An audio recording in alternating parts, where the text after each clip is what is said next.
നിനക്ക് അഡ്രസ് കിട്ടി? ഞാൻ വീട്ടിൽ വന്ന് അമ്മയോട് വാങ്ങി. വാ. സത്യത്തിൽ എനിക്ക് ഇപ്പോഴും വിശ്വാസം വരുന്നില്ല. നിനക്ക് എവിടുന്ന് കിട്ടി ഈ ധൈര്യം? ചേട്ടന്റെ കത്തുന്ന വിവരങ്ങളൊക്കെ അറിഞ്ഞത്. പിന്നെ എന്തൊക്കെയുണ്ട് വിശേഷങ്ങൾ? വിവരങ്ങളൊക്കെ ചേട്ടൻ എഴുതിയിരുന്നില്ലേ? എവിടെ? ചേട്ടന്റെ കത്തിൽ ഒന്നുമില്ലായിരുന്നു. 2 വരി. നീയും ബെന്നിയുമായുള്ള വിവാഹം കഴിഞ്ഞു, രജിസ്റ്റർ മാരേജ് ആയിരുന്നു, പുതിയ വീട്ടിലെ താമസം, അത്രേ ഉള്ളൂ. ബാക്കി ഇവരൊക്കെ വീട്ടിൽ വന്ന് അമ്മയിൽ നിന്ന് അറിഞ്ഞത്. ആട്ടെ, ബെന്നിയുടെ ഓഫീസിൽ പോയി. ആ പിന്നെ എന്താ ഇത്? നിന്റെ വിവാഹത്തിനുള്ള എന്റെ പ്രസന്റ്. വേണ്ട ഹേമേ, പറയുന്നു കേക്ക്. വേണം.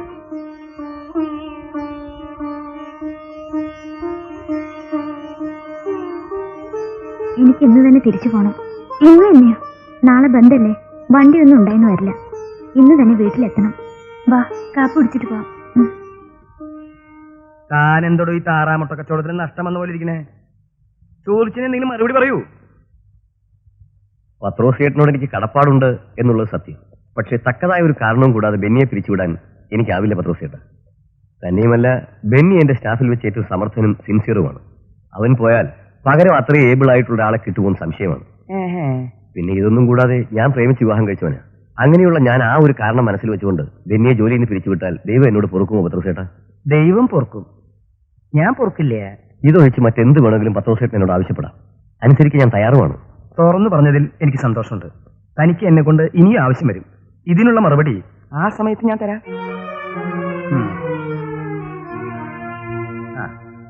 തുറന്നു പറഞ്ഞതിൽ എനിക്ക് വളരെ വളരെ സന്തോഷമുണ്ട്.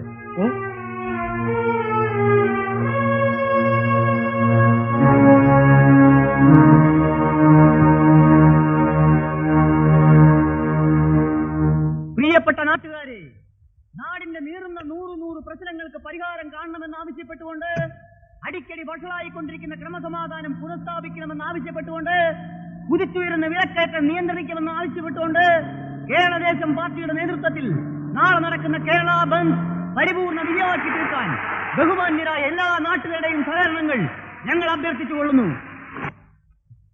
ഇയാളാണ് സാർ. വിവരങ്ങളൊക്കെ തന്നോട് സുബ്രഹ്മണ്യം പറഞ്ഞു സാർ. പക്ഷേ ഇവിടെയുള്ളവരാരും വേണ്ട. തമിഴ്നാട്ടിൽ നിന്ന് 100 കിലോ തൂക്കം വരുന്ന നല്ല തടിയം മരം ഞാൻ കൊണ്ടുവരാം. എന്തിനെ? വെയിറ്റ് ലിഫ്റ്റിങ്ങിന്. എല്ലാം നല്ല തല്ലുകാരാ സാർ. ജോലിയും കഴിഞ്ഞ് കൊടുത്തതും വാങ്ങി മിണ്ടാതെ അവരങ്ങ് പൊക്കോളും. കഴുത്ത് പോയാലും അവരാരോടും ഒന്നും പറയില്ല സാർ. കഴുത്ത് പോയാ പിന്നെ ആരോടും മിണ്ട? അടിച്ചു കൊല്ലൊന്നും വേണ്ട. അവന്റെ കൈയും കാലും ഇങ്ങനെ ചതച്ച് ചമ്മന്തി ആക്കണം. ഏറ്റു കുറഞ്ഞത് 1 വർഷമെങ്കിലും അവൻ ആശുപത്രി കിടക്കണം. അത്രയല്ലേ ഉള്ളൂ. അവന്റെ ജോലിയും ഒരു ഓഫീസിൽ പോക്കും. അവൻ നിറയിക്കുന്നത് കണ്ട് എനിക്കൊന്ന് സുഖിക്കണം. അല്ല, സാറിന്റെ മരുമകനെ തന്നെയല്ലേ ഈ നായിന്റെ ആള് ബോക്സറാ. ചിലപ്പോ സാറിന് ബോക്സറാണോ? ബോക്സറേ, അവൻ എന്റെ മരുമകനൊന്നുമല്ല, എന്റെ കുരുത്തം കെട്ട മകളുടെ ഭർത്താവാ. നാളെ എന്താ വേണ്ടി അഡ്വാൻസ് വാങ്ങിച്ചോ. ഇത് കഴിഞ്ഞിട്ട് വേണം എനിക്ക് തിരുവനന്തപുരം വരെ ഒന്ന് പോവാൻ.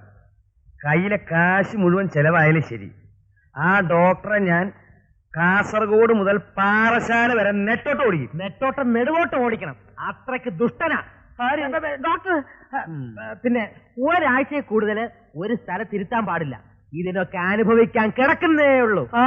ഡോക്ടർ, സമയം 12 ബന്ധുകാർ റോഡ് ബ്ലോക്ക് ചെയ്യുന്നതിന് മുമ്പ് നമുക്ക് വീട്ടിലേക്ക് പോകാം. ഇതങ്ങ് ഫിനിഷ് ചെയ്താട്ടെ.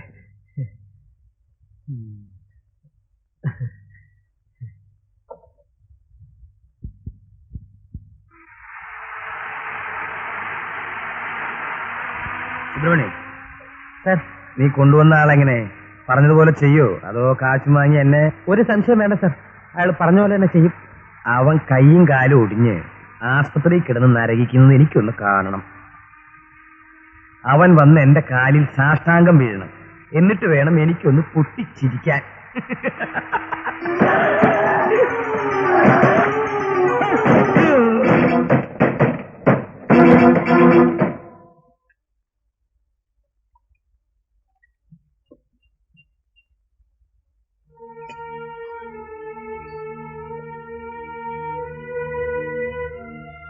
എന്താ ബെന്നി? സുരേഷില്ലേ? അവൻ ഉണർന്നില്ലല്ലോ. എന്താ കാര്യം? ആനിയുടെ അപ്പച്ചന്റെ ആക്സിഡന്റ് ആയി, ഹോസ്പിറ്റലിലാ. ആക്സിഡന്റോ? ആർക്കാ ആക്സിഡന്റ്? ആനിയുടെ അപ്പച്ചനാ. എന്റെ ദൈവമേ, പത്രോസിനോ? രാത്രി ആക്സിഡന്റ് ഉണ്ടായത്. ബന്ധുകാരുണ്ടാക്കി ഏതോ റോഡ് ബ്ലോക്കിൽ ഇടിച്ച് വണ്ടി മറിഞ്ഞതാ. വെളുപ്പിന് ആരോ കണ്ടു, അവരെ ഹോസ്പിറ്റലാക്കിയത്. വേറെ ഡോക്ടർമാരും ഇല്ലാത്തതുകൊണ്ടാ സുരേഷിനെ വിളിക്കാൻ ഞാൻ ഇങ്ങോട്ട് വന്നത്. മേരിക്കുട്ടിയെ വിവരം അറിയിച്ചോ? അവർ സ്ഥലത്തില്ല, ഏതോ ബന്ധുവീട്ടിൽ പോയിരിക്കുക. പത്രോസിന് സീരിയസ് ആണോ? ഹെഡ് ഇഞ്ചുറിയാ, കണ്ടിട്ട് വളരെ സീരിയസ് ആണെന്ന് തോന്നുന്നു. രക്തം ഒരുപാട് പോയി. കാറിൽ വരെ ആരൊക്കെ ഉണ്ടായിരുന്നു? സുബ്രഹ്മണ്യനും മാത്തുക്കുട്ടി ഉണ്ടായിരുന്നു. അവർക്ക് വലിയ കുഴപ്പമൊന്നുമില്ല. മോനെ, പത്രോസിന് ആക്സിഡന്റ് പറ്റിയെന്ന്. ആശുപത്രി വേറെ ഡോക്ടർമാർ ആരുമില്ലെന്ന്. നീ ഒന്ന് വേഗം ചെന്നേ. എനിക്ക് പറ്റില്ല, ഞാനിന്ന് ഓഫാ. ഓഫായാൽ എന്താ? അത്യാവശ്യം വന്നാ പൊക്കൂടെ? എനിക്കൊരു അത്യാവശ്യമില്ല. എനിക്ക് അത്യാവശ്യമുണ്ട്. അച്ഛൻ എന്നെ നിർബന്ധിക്കണ്ട, ഞാൻ പോവില്ല. കാരണം നമ്മളെ ദ്രോഹിക്കാവുന്നതിന്റെ മാക്സിമം ദ്രോഹിച്ച് ഒരു മനുഷ്യനെ രക്ഷിക്കണമെന്നാണ് അച്ഛൻ പറയുന്നത്. നിർത്ത്. നീ ഡോക്ടറെ എന്റെ പണം കൊണ്ട് മാത്രമല്ല, നാട്ടിലെ ജനങ്ങളുടെ പണം കൊണ്ടുകൂടിയാ. നിനക്ക് സർക്കാർ ശമ്പളം തരുന്നത് ശത്രുതയും മിത്രത്തെയും നോക്കി ചികിത്സിക്കാനല്ല. അച്ഛന് എളുപ്പം ഗാന്ധിജി യേശു ക്രിസ്തുവൊക്കെ ആവാൻ കഴിഞ്ഞിരിക്കും, പക്ഷെ എനിക്കതിന് കഴിയില്ല. കഴിയണം. ഒരുത്തൻ ആപത്ത് വരുമ്പോഴല്ല വാശിയും വൈരാഗ്യവും കാണിക്കേണ്ടത്. ഒരാളെ സഹായിക്കാൻ ഈശ്വരൻ തന്ന അവസരം നീ പാഴാക്കരുത്. അയാൾക്ക് ഈശ്വരൻ കുറിച്ച് ശിക്ഷയായത്. ആയിക്കോട്ടെ, so what, you do your duty. നീ ശങ്കരവാര്യരുടെ മകനാ, അത് മറക്കണ്ട. മോനെ,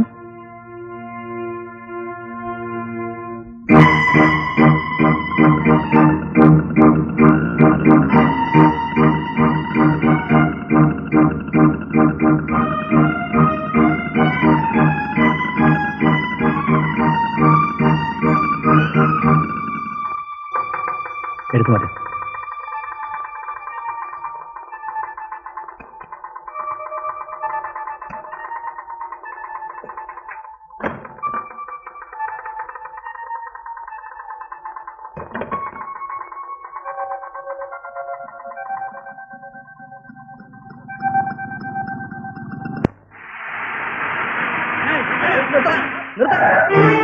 ഇങ്ങോട്ട് ഇറങ്ങണം. എന്തിനാണ് വണ്ടി ഓടിക്കുന്നത്?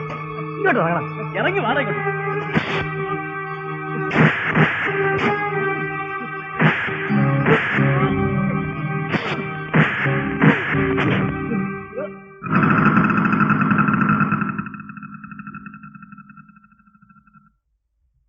നാശം. തൊട്ടുപോകരുത്. അത്യാവശ്യം ഹോസ്പിറ്റലിൽ വരെ പോണം, അതുകൊണ്ടാ. ഒരു സ്ഥലത്തും പോണ്ട. ഇന്ന് ബന്ധാണെന്ന് അറിഞ്ഞൂടെ? രാജു, നിന്റെ അപ്പച്ചൻ ആക്സിഡന്റ് ആയിട്ട് ഹോസ്പിറ്റലില്ല. അപ്പച്ചനെ ചികിത്സിക്കാനാണ് ഞാൻ സുരേഷിനെ കൊണ്ട് പോകുന്നത്. കാര്യം കാണാൻ ഇതിലും പറ്റി നുണ പറയും. എന്റെ അപ്പച്ചൻ വീട്ടിൽ കിടന്ന് സുഖമായിട്ട് ഉറങ്ങുക. നീ പോയി നോക്ക്. നോക്കി നിൽക്കാൻ വണ്ടിയുടെ കാര്യം വിടണം.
അപ്പൻ ആശുപത്രി ചാവാൻ കിടക്കുന്ന അവന്റെ ഒരു ബന്ധം രാഷ്ട്രീയവും.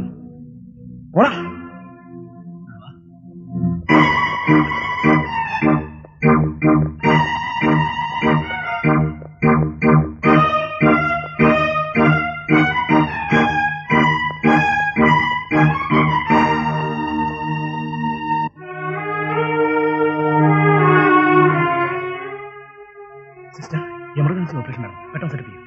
വെളുപ്പിനെ കറണ്ടു പോയതാ, ഇതുവരെ വന്നിട്ടില്ല ഡോക്ടർ. വിളിച്ചു വെച്ചില്ലേ? ഇന്ന് ബന്ധായോട് സപ്ലൈ ഇല്ലെന്ന് പറഞ്ഞു. എത്ര നമ്പർ? 3532.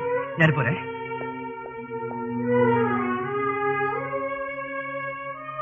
ഹലോ, ഇലക്ട്രിസിറ്റി ബോർഡ് അല്ലേ? ഇത് ഹോസ്പിറ്റലിൽ നിന്നാ. ഇവിടെ കറണ്ട് ഇല്ല. അത്യാവശ്യമായി.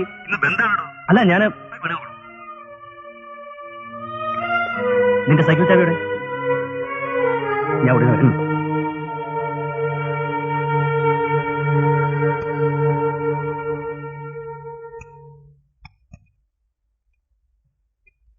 എക്സ്ക്യൂസ് മീ, ഞാൻ ഡോക്ടർ സുരേഷ്, ഇവിടുത്തെ ഹോസ്പിറ്റലിലെ ഡോക്ടറാണ്. ഹോസ്പിറ്റലിൽ കറണ്ട് ഇല്ല. അത്യാവശ്യമായി ഒരു ഓപ്പറേഷൻ നടത്താനുണ്ട്. ദയവായി. ആര് പറഞ്ഞു ബന്ധിന്റെ ഓപ്പറേഷൻ നടത്താൻ? ഒരു ആക്സിഡന്റ് കേസാണ്. ഓപ്പറേഷൻ നാളത്തേക്ക് മാറ്റി വയ്ക്കാൻ പറ്റില്ല. ഇന്ന് ബന്ധായിട്ട് ഞങ്ങൾ എന്ത് ചെയ്യാനാ? ഹോസ്പിറ്റൽ ബന്ധത്തിൽ നിന്ന് ഒഴിവാക്കിയിട്ടുണ്ടെന്ന് പത്രത്തിലുണ്ടല്ലോ. കറണ്ട് ഒഴിവാക്കിയിട്ടില്ല. പത്രക്കാരുടെ പ്രസ്താവനകളൊന്നും പറഞ്ഞ് ഇങ്ങോട്ട് വന്നിട്ട് കാര്യമില്ല. അത് തീരുമാനിക്കുന്നത് ഞങ്ങളാ. ഇതാണല്ലോ എല്ലാത്തിനും പോംവഴി. ഇതിന് ആവശ്യമുള്ള എടുത്തോ. വേറൊരു ദിവസമാണെങ്കിൽ നോക്കാമായിരുന്നു സുഹൃത്തെ. ഇന്നത്തെ ദിവസം ഇതുകൊണ്ടും കാര്യമില്ല. പൊന്നു സുഹൃത്തെ, ഒരാളുടെ ജീവൻ രക്ഷിക്കാൻ വേണ്ടി നിങ്ങൾ റിക്വസ്റ്റ് ചെയ്യുന്നത്. സാറെന്തിനാ വിഷമിക്കുന്ന? സർക്കാർ ആശുപത്രി അല്ലയോ? ഒരു രോഗി മരിച്ചാലും ആകാശം ഒന്നും ഇടിഞ്ഞു വീഴില്ല. ഇനിയും കിട്ടും രോഗികളെ ആവശ്യം പോലെ ചികിത്സിക്കാൻ. അങ്ങേര് ഇത്രയൊക്കെ പറഞ്ഞില്ലേ? നീ ചെന്ന് ആ ഫീസ് ഒന്ന് ഇട്ട് കൊടുക്ക്. എന്നാ താൻ ചെല്ല്. ആ ജോലി എനിക്കറിയില്ല. എന്നാ ചുമ്മാ ഇരുന്ന് കളിച്ചാൽ മതി. സാർ എന്ത് പറഞ്ഞാലും ശരി, ഇന്ന് കറണ്ട് തരുന്നതായിരുന്നു നടക്കില്ല. രാത്രി 12 മണിക്ക് ശേഷം നോക്കാം. അത് താൻ ഒറ്റയ്ക്ക് അങ്ങ് തീരുമാനിച്ചാൽ മതിയോ? ബന്ധു സമരം നടത്തി നാട് നശിപ്പിക്കാനല്ല സർക്കാർ നിനക്ക് ശമ്പളം തരുന്നത്, ജോലി ചെയ്യാനാ. ഒന്ന് മനസ്സിലാക്കണം, എന്ത് ജോലിയും ചെയ്യാൻ തയ്യാറായി നിൽക്കുന്ന ലക്ഷക്കണക്കിന് ചെറുപ്പക്കാർ പുറത്തു നിൽപ്പുണ്ട്. ജോലി ചെയ്യാൻ വയ്യെങ്കിൽ അത് ചെയ്യാൻ തയ്യാറായിട്ടുള്ളവരെ അനുവദിക്കണം.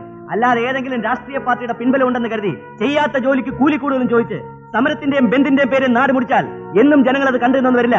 കുറുപടിയും പടിവാലും എടുക്കാൻ ജനങ്ങൾക്കും അറിയാം. അത് മറക്കണ്ട. വേരത്തിക്കാര്യം കാണാമെന്നാണോ വിചാരം? എന്നാ നമുക്ക് കാണാം. എന്ത് കാണിക്കാനാടോ? നീയൊക്കെ കാണിക്കുന്ന എന്ത് തോന്നിയ ദിവസം ഞങ്ങൾ കൂട്ടി നിൽക്കണോ? നിങ്ങളൊക്കെ ഒന്ന് മനസ്സിലാക്കണം. ഒരു കാർ ആക്സിഡന്റ് പെട്ട് മരിക്കാറായി കിടക്കുന്ന ഒരു പേഷ്യന്റിന് ഓപ്പറേറ്റ് ചെയ്യാൻ വേണ്ടിയിട്ട് യുവമാരുടെ കറണ്ട് ചോദിച്ചത്. രാഷ്ട്രീയം പൊതുജന സേവനത്തിനാ, ഉപദ്രവത്തിനല്ല. താൻ ആരുവാ? മഹാത്മാഗാന്ധി? നിന്റെ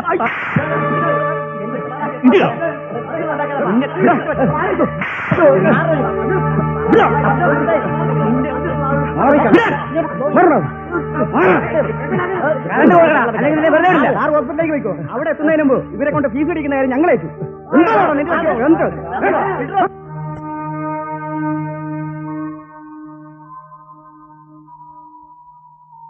പേടിക്കാനൊന്നുമില്ല. നീ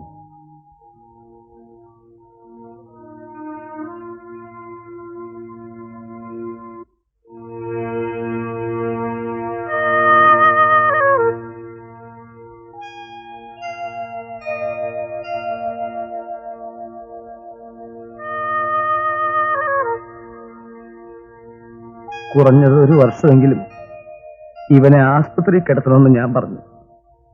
അതെന്നെ ഈ ഗതിയിലെത്തിച്ചു. ഇവനെ നെട്ടോട്ട് ഓടിക്കണമെന്ന് പറഞ്ഞു. എന്നിട്ട് എന്തായി? എന്റെ ജീവൻ രക്ഷിക്കാൻ ഇവൻ തന്നെ വേണ്ടി വന്നു.